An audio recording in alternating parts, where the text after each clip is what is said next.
పశ్చిమ గోదావరి జిల్లా అత్తిలి పట్టణంలో అత్యవసర పరిస్థితుల్లో రోగులకు డయాలసిస్ సౌకర్యం అందించేందుకు ఏర్పాటు చేయబోయే కేంద్రాన్ని త్వరితగిన పూర్తి చేయడానికి ప్రభుత్వం సహకరించాలన్నారు జిల్లా పూర్వపు లయన్స్ క్లబ్ గవర్నర్ గట్టి మాణిక్యాలరావు. ఇక అత్తిలి లయన్స్ క్లబ్ భవనంలో నిర్వహించిన మీడియా సమావేశంలో ఆయన ఇప్పటికే భవన నిర్మాణంలో దాతల సహకారం పొందినట్లుగా కానీ సిఎస్ఆర్ నిధులు ఆలస్యంగా రావడం వలన రోగులు ఇబ్బందులు పడుతున్నట్లుగా తెలిపారు.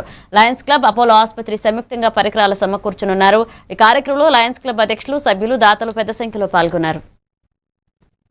ఆకలి వేసినప్పుడే అన్నం పెట్టాలి, కానీ మరి ప్రభుత్వం అనేక ప్రయోజనకరమైన పనులు చేస్తుంది, కానీ దానికి సత్ఫలితాలు ఇవ్వడంలో కొంత గ్యాప్ వస్తున్నటువంటి తరుణంలో లయన్స్ ఇంటర్నేషనల్ అత్తిలి లాంటి ప్రాంతంలో ఒక మంచిని చూస్తే కనుక సుమారుగా 60-70 మంది డయాలసిస్ పేషెంట్స్ ఉన్నారు.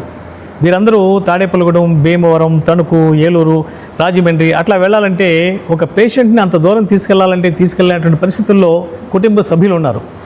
ఇటువంటి పరిస్థితుల్లో లయన్స్ క్లబ్స్ అత్తిలి వారు ముందుకొచ్చి ఒక లయన్స్ చారిటబుల్ సొసైటీని ఏర్పాటు చేసి ఎంతోమంది దాతల యొక్క సహకారంతో అనేక లక్షల రూపాయలు పోగు చేసి సొంతంగా ఒక భవనాన్ని ఏర్పాటు చేసుకుని దానికి తగినటువంటి హంగులన్నీ ఏర్పాటు చేసి మరి గొప్ప విశేషమైనటువంటి సేవలు అందించినందుకు ముందుగా దాతలకి, నిర్వాహకులకు అభినందనలు తెలియపరుస్తూ, మరి ఏదైతే అవసరం ఉన్నటువంటి డయాలసిస్ పేషెంట్స్ ఉన్నారో వారికి సహకారం చేయాలంటే వారి ఆశలకు అనుగుణంగా మన కేంద్ర మంత్రివర్యులు భూపతిరాజు శ్రీనివాసవర్మ గారు, అలాగే మన తణుకు శాసనసభ్యులు రాధాకృష్ణ గారు కూడా మరి వారి దృష్టికి తీసుకెళ్ళగానే సిఎస్ఆర్ గ్రాంట్ నుంచి 75 లక్షల రూపాయలు ఏర్పాటు చేయడం జరిగింది.